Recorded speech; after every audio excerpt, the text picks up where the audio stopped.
அருள்மொழி.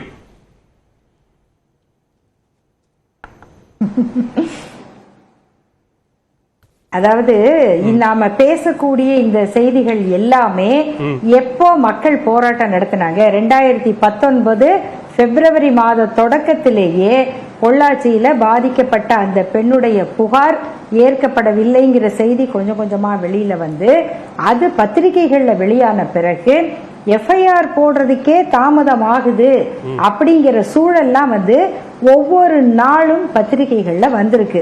அப்புறம் இன்னும் ஒரு செய்தி, நான் இப்ப அதுக்குள்ள போக விரும்பல, ஏன்னா அவங்க இந்த ஞானசேகரன் பகுதி செயலாளர் அப்படின்லாம் சொன்னாங்க.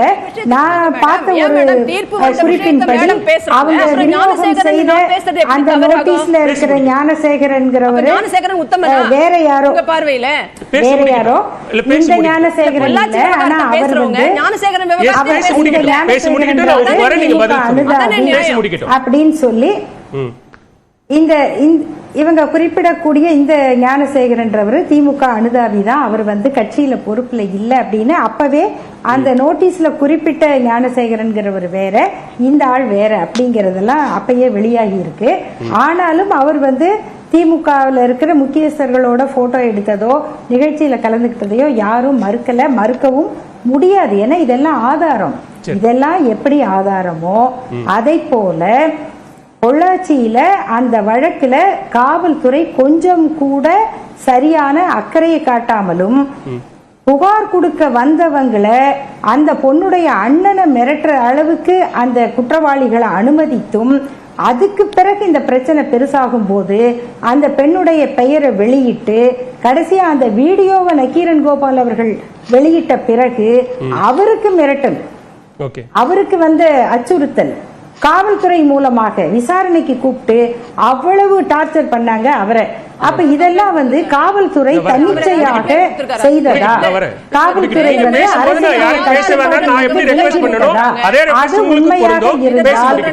அது உண்மையாக இருந்தால் அந்த அதிகாரி மீது அவங்க முடிக்கட்டும்.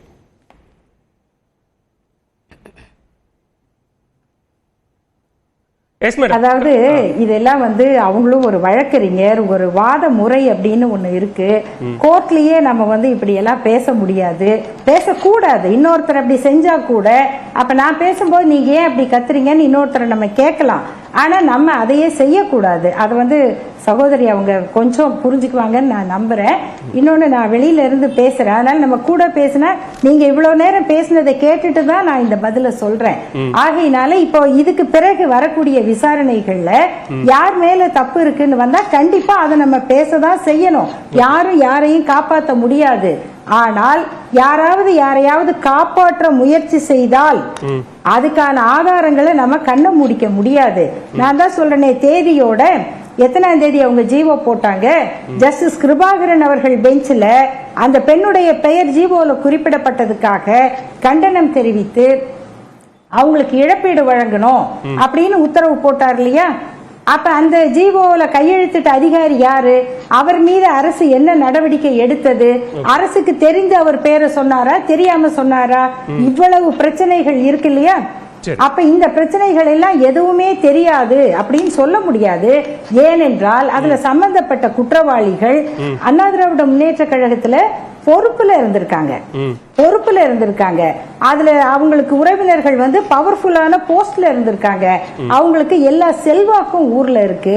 இதுக்கெல்லாம் அவங்க கட்டுப்பட்டு அரசு வந்து கொஞ்சம் நீக்கு போக்காக நடந்து கொள்ள பாக்குதுங்கும் போது இதுக்கிடையில வீடியோ பரவுது. எந்த மக்கள் போராடினாங்களா? எந்த மக்கள் போராடல. போராடாத கட்சி ரெண்டு தான். திரும்பவும் சொல்றேன், அதிமுகவும் பிஜேபியும் தான். மற்ற எல்லாரும் போராடினாங்க. அதுக்கு பிறகுதான் சிபிஐக்கு மாற்றப்பட்டது. அப்பயும் சிபிஐக்கும் மொத்தமாக உடனடியாக டாக்குமெண்ட்ஸ் எல்லாம் ஹேண்ட் ஓவர் பண்ணப்படல. இதெல்லாம் பல விசாரணைக்கே உத்தரவிட்டோம்னு சொல்ற அதிமுக அந்த விஷயத்துல போராட போறாங்க. அரசே எங்க கிட்ட தானே இருக்கு, நாங்க எதுக்கு போராடணும்? அதாவது போராடணும்னு இல்லைங்க, நான் சொல்றது அந்த மகளிர் அணி இவங்க வந்து நடவடிக்கை எடுத்துட்டாங்கன்னா பிரச்சனை கிடையாது. நடவடிக்கை எடுக்கலங்கிறதுனாலதான் நாம வந்து போராட வேண்டிய சூழ்நிலை ஏற்பட்டது. இவங்க நடவடிக்கை எடுக்காதது மட்டுமல்ல, எஃப்ஐஆர்ல கோளாறு, ஜிஓல கோளாறு, சிபிஐக்கு வந்து நாங்க ஒப்படைச்சிட்டோம்னு சொன்னாங்க, ஆனா அவங்க வந்து எங்களுக்கு அது கிடைக்கல அப்படின்னு சொன்னாங்க. இது மாதிரியான வினோதங்களை எல்லாம் வேற வழக்குல பார்க்க முடியாது. இப்ப பிரச்சனை என்னன்னா, இதை விட்டுருவோம். நான் வந்து என்னுடைய நோக்கம் வந்து இப்போ கண்டிப்பா அந்த ஃபெயிலியர் மட்டும்தான் அப்படின்னு நிறுவறது இல்ல. சமூகத்துல பெண்கள் எவ்வளவு விழிப்பா இருக்கணும், பெண்களுக்கு நம்ம உரிமைகளை சொல்லி கொடுக்கும் பொழுது சமூகத்துல இருக்கிற ஆபத்துகளையும் சொல்லி கொடுக்கணும். அதே போல உங்க வீட்டு பையங்களை, இப்ப இந்த பசங்க யாரையாவது பாருங்க, இந்த குற்றவாளிகளை யாராவது அப்படியே கொலை குற்ற குடும்பத்தில இருந்து வந்தவங்களா, அவங்க குடும்பத்துல எல்லாம் யாராவது இப்படியான குற்றம் நடக்கும் நினைச்சு பார்த்திருப்பாங்களா? அப்படியெல்லாம் நினைக்க முடியாத நாகரிகமான படிச்ச எங்க பசங்க வந்து கம்ப்யூட்டர் எக்ஸ்பர்ட்டுங்க அப்படின்னு தான் அவங்க அப்பா அம்மா நினைச்சிட்டு இருந்திருப்பாங்க. கம்ப்யூட்டர்ல அவங்க என்னென்ன பண்றாங்க நினைச்சிருக்க மாட்டாங்க. ஆனா உங்க பெண்களை எப்படியெல்லாம் கண்காணிக்கணும்னு நினைக்கிறீங்களோ அந்த கண்காணிப்பை ஆம்பளை பசங்க மேல செலுத்துங்க. ஒரு பையன் லேட்டா போறான், எங்க வரான், என்ன பண்றான், இது தெரிஞ்சுக்கணும். இது சமூகத்தினுடைய பொறுப்பு. ஒரு பிரச்சனை நடந்தா அந்த பெண் மீது குற்றம் சொல்லாதீங்க. இதுதான் முக்கியமான கருத்துன்னு நான் நினைக்கிறேன். நிச்சயமா பேசுவோம். வழக்கறிஞர் திரு ராமசாமி மெய்யப்பன், இந்த பொள்ளாச்சி பாலியல் வழக்கு விசாரணை பொறுத்த வரைக்கும் மின்னணு சாட்சியங்கள் அப்படிங்கிறது பங்கு மிக அதிகம் அப்படின்னு பார்க்கப்படுகிறது. உங்களுடைய பார்வை என்ன? பதிவு செய்யலாம். பாரத மண்ணிற்கும் தமிழ் மக்களுக்கும் முதற்கண் வணக்கங்கள். முதலில் நீதிமன்றத்தின் தீர்ப்பை வரவேற்கிறேன். இன்னும் நம்ம சமூகம் வந்து ஆண் ஆதிக்க சமூகமாக தான் இருக்கிறது. பெண்களை முன்னாடி வந்து சீனியர் அட்வொகேட் அருள்மொழி அவர்கள் சொன்ன மாதிரி வந்து நம்ம சமூகத்துல பெண்களை எவ்வாறு பார்க்கிறார்கள்ன்ற பார்வை பெண்களிடமும் இன்னும் அந்த மெச்சூரிட்டி வரல, ஆண்களிடம் டெஃபினட்டா வரல அப்படின்ற அந்த ஒரு வருத்தமான ஒரு சூழ்நிலை இன்னைக்கும் இருக்கு. அந்த சூழ்நிலையை மாற்ற வேண்டிய கடமை நம்ம எல்லாருக்குமே இருக்கு, ஒவ்வொருத்தருக்கும் இருக்கு. இன்னைக்கு ஒவ்வொரு அரசியல் கட்சியையும் இல்ல ஒவ்வொரு தனிநபரையும் வந்து நம்ம குற்றம் சாட்டுவதில் சரி கிடையாது. அதனால அந்த மாற்றத்தை மொத்தமாகவே நம்ம கொண்டு வர வேண்டிய தேவை இருக்கிறது.